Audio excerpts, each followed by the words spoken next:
Don in London, hello. July 23rd. What was I going to say then? 23rd. My video is all about recovery from addiction to substance or behaviour, or both. My addictive substance, alcohol, my behaviour could be equally addictive about people, places and things. Being with the right people, in the right places, with the right things, and doing the right things. And along those lines, I guess trying to fit in, trying to be included, trying to find out what life was all about. And when I didn't know what life was all about, and somebody asked me to do something which seemed like a good idea and would be mutually beneficial, I would do it. Or even do things to my detriment. I had loyalty where loyalty wasn't due. And these days I try to weigh up situations a little bit better. So I need not drink. I need not think I need to be in the right place with the right people doing the right things. I need to work out what is right for me to live sober and have a daily routine which works for today. I've learned that recovery is best served in the moment of now. Living in the moment, letting go history, and not trying to pile in problems with future requirements. So with a bit of luck, if I live life as it is today, with the options open to me, with freedom of choice, based on reality rather than what I might want it to be, or think it ought to be, I have a better chance of having a good day. And it's much improved if I know how to keep sober. I didn't know how to keep sober. I thought it was a question of willpower, self-will, braving it out, or facing up to the consequences of my actions in some way or other.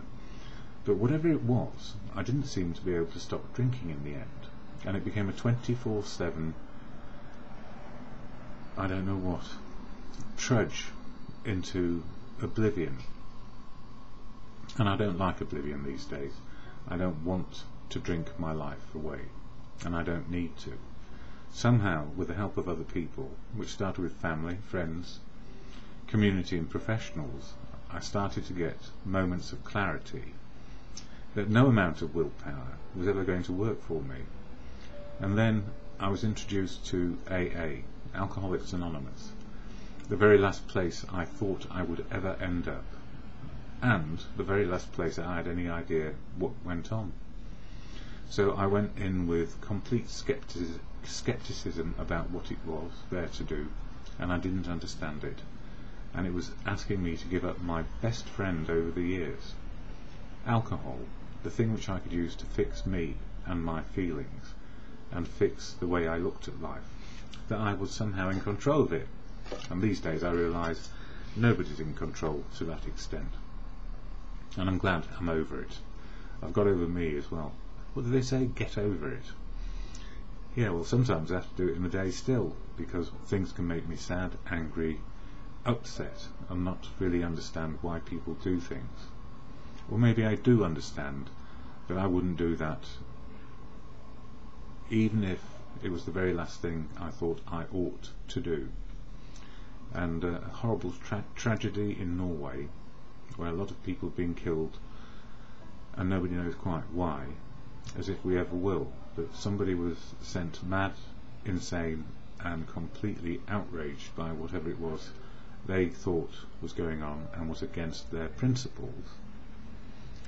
So we can all go to extremes of behaviour, and that's a horrible example, but it's rolling around the news right now.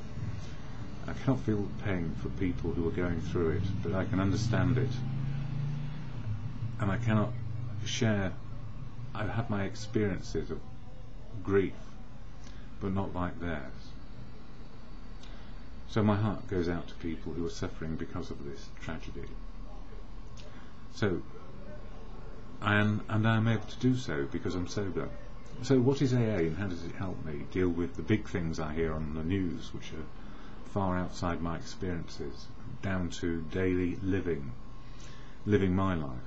Well, the fellowship of AA, as I say, the last place I wanted to go, and what I realise is it's the very last. I am not a spokesperson for it. I just share how it helps me. AA is full of unique, authentic people who share their experiences as they choose and see fit, and usually with other people in fellowship, in groups and meetings which are worldwide. And it helps us not drink a day at a time and weigh up what is going on, so we have a better understanding of what is possible and what is not possible today. I share off from this little card here the AA preamble, and inside it folds out, and inside are the 12 steps for people to learn how to be open, honest and willing to live life as best we can sober. And on the other side, if I can figure it out, the 12 traditions, which is all about unity, service and recovery. But let's go back to the preamble. This is what AA, my fellowship, says about itself. My fellowship. I'm a part of. It's not my fellowship, although I don't know how to express it. I'm a part of it, but do not speak for it.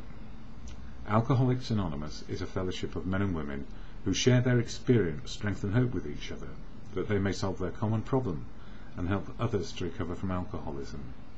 The only requirement for membership is a desire to stop drinking. There are no dues or fees for AA membership. We are self-supporting through our own contributions. AA is not allied with any sect, denomination, politics, organisation or institution, does not wish to engage in any controversy, neither endorses nor opposes any causes. Our primary purpose is to stay sober and help other alcoholics to achieve sobriety. In a world which is sorely tested by religious and political beliefs, the fellowship is not affiliated to any of those things. But people within the fellowship are, and they will share about their experiences of life, which will include those things. So we don't close people down for what and who they are and what they believe in or what their faith is. We acknowledge that they have a right to have an outlook which is different to ours. So we do in essence believe in diversity, and that is everybody has their own outlook on life, and it is unique and authentic to them, and long may it be so, because any alcoholic who's trying to get into recovery doesn't need to be told what to do. If you tell an alcoholic what to do, there are two things going on. First is, get off my case, and second is, it's not invented here, so I'm not going to listen to you. So one of the things, that's me as well, is I don't rule myself out of this conundrum, because I was in it so deep. I have my own beliefs, and nobody could tell me any better than me what I could do to make my life work. But my life had failed completely, and I still was angry at the world and angry at myself for the guilt and shame of becoming an alcoholic. These days it doesn't matter.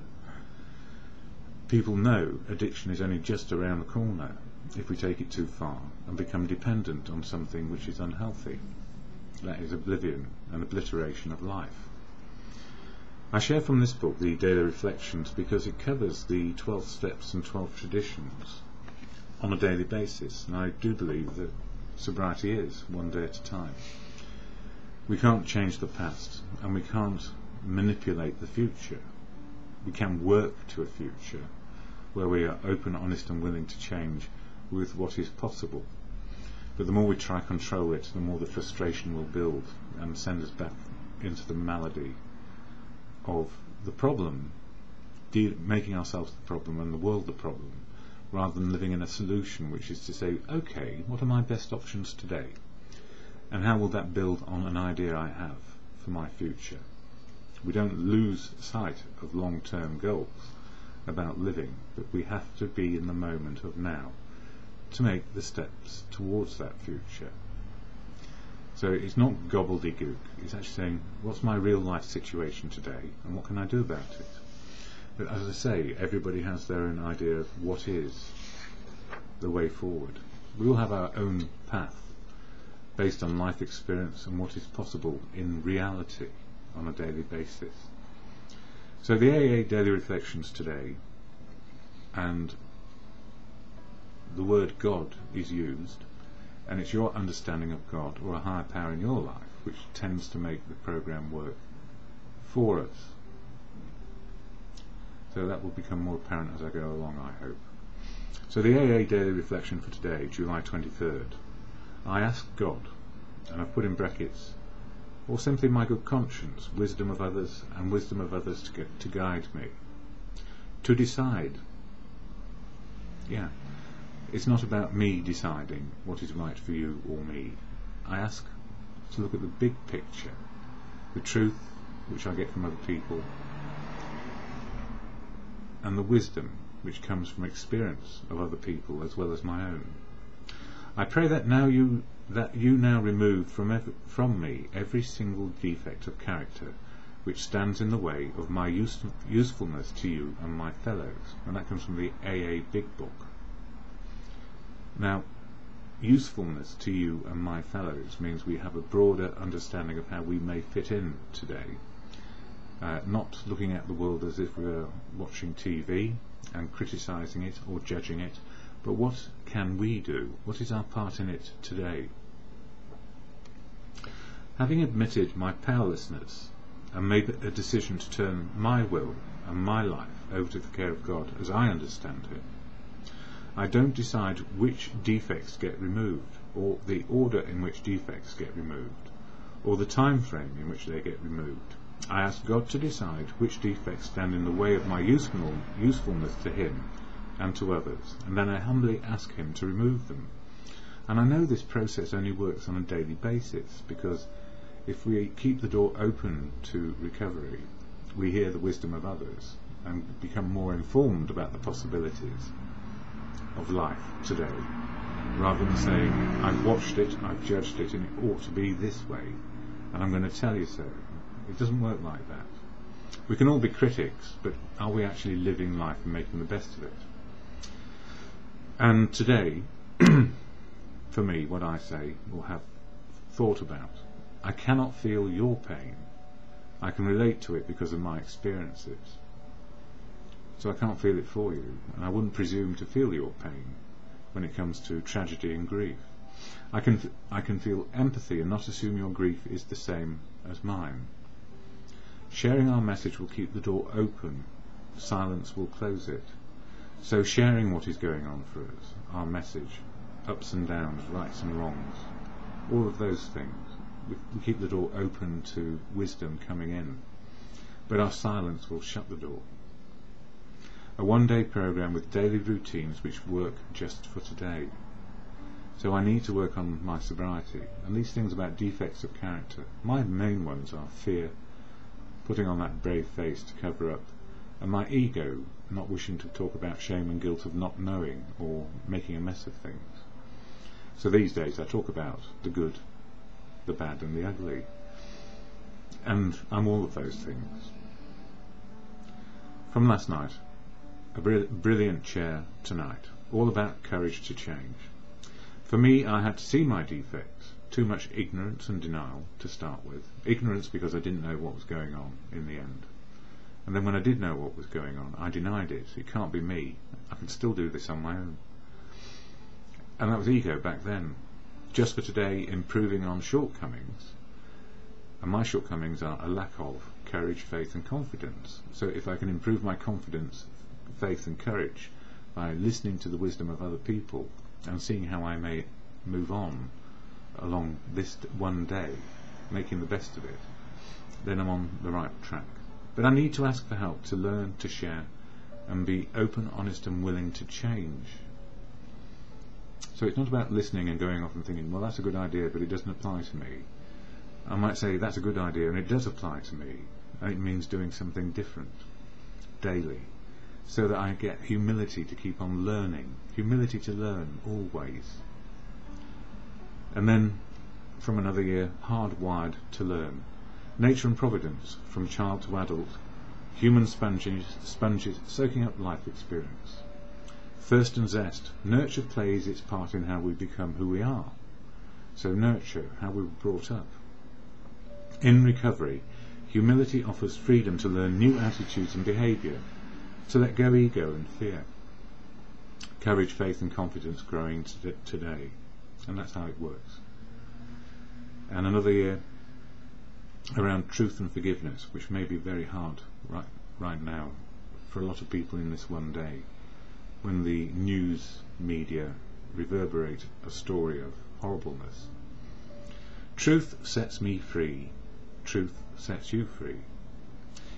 In truth we are free to new choices, to see the big picture, live to good conscience and forgive everything, real and imagined. With truth as our guide, forgiveness is key. And we always live with the consequences of our actions day by day. So, how can you talk about forgiveness when a situation like the big situation has occurred like this one? A process starts from denial through to the anger and horror and the depression and then acceptance of reality. And part of the acceptance of reality is understanding how it all happened and why it happened and how do we improve life so these situations do not happen. And forgiveness is a very hard one on a personal level and at a society level as well. But you know, the more we harbour hate, the less we get to forgiveness and moving on. Hate closes us down and we're stuck in a circular place of horror, and sometimes we need to work out how to move along, but that can be days, weeks, months, years, depending on the magnitude of what has happened to us. And we don't forget these big things. So there is no easy answer to a lot of what goes on. It's how we reconcile it with the truth. You know, that thing in South Africa, the truth and reconciliation that went on, it's an ongoing process. Because one day we feel we have forgiven, and then another day we haven't.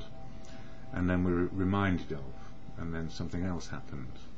But if we are in a daily routine of dealing with the truth as we come to understand it, and that we get our feelings back into the same size as the moment we're living in, then generally life moves along. But it's no easy process to do these things, and it takes time, and nobody knows how it's going to affect them until it happens to them. Yeah, it's difficult life, and how am I today? I'm not too sure. I'm dislocated because of hearing what's on the news and my own life being okay just for now. I also have some feelings of I want to do something in a positive way, but a quiet way, which doesn't involve anything but me, and doing something for other people which won't get found out about. Now I've said it, it will, but you won't know what it is. And nobody around here will know what it is. The point is to do something which sets me free in another direction, around help, support, and you name it. It can be anything. But it's outside me and bigger than me, and I will just add my small part to it. That's the gift, really, I guess, of living in reality, seeing how we can help. It's not to be conspicuous often. It can be a kind word in the street through to anything of any magnitude. And it's not about us. It's doing good. It's not being a do-gooder. So there you go. That's me today. I'm not quite sure where I am with all of that. But I do feel a need to contribute something. And I just don't know how just yet. But I'll work on it.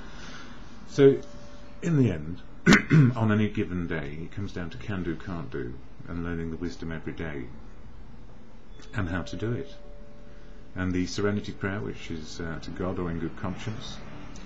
You can be a believer, an agnostic, an atheist, and still have a higher power in your life.